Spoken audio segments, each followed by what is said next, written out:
maneno ya fraud, maneno ya wizi, maneno ya gender based violence.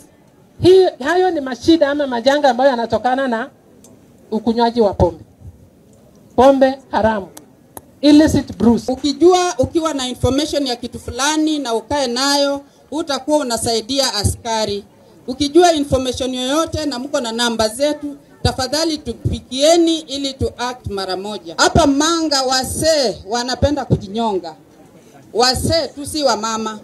Sijui ni kwa nini. Nataka tu kuomba wa mama, kama kuna shida tafadhali ongeeni, endeni kwa pastor ili musuluhishe ile jambo. Tumefunga shule. Defilement nimeona ni mingi.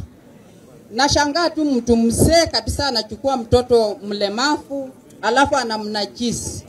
Naomba tu tuheshimiane, mheshimu hii watoto ni watoto wetu.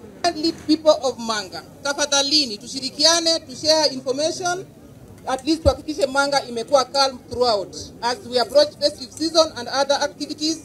Kindly wananchi, as we appreciate also ngaos that are involved in each and every level, tufanye kazi pamoja, and we also applaud our leaders. This season najua watu wako na bonus wamelipwa pesa mingi.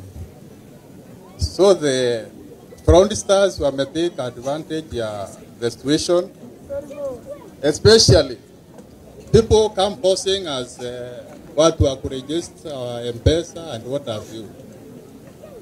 Watu wengi sana wamekuja wakilia ofisi, sijui amepeana ID, not ID na ID yenyewe. Mtu ameenda ameregister, amechukua hiyo line yake, ameenda Fuliza, ametoa M-Pesa, ameenda KCB, mobile banking and what have you.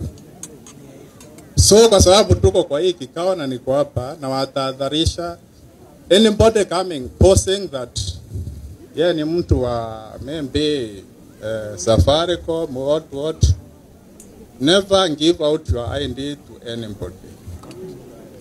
Kama unataka usaidizi, just go to the Safaricom shop na utasaidika huko, but not our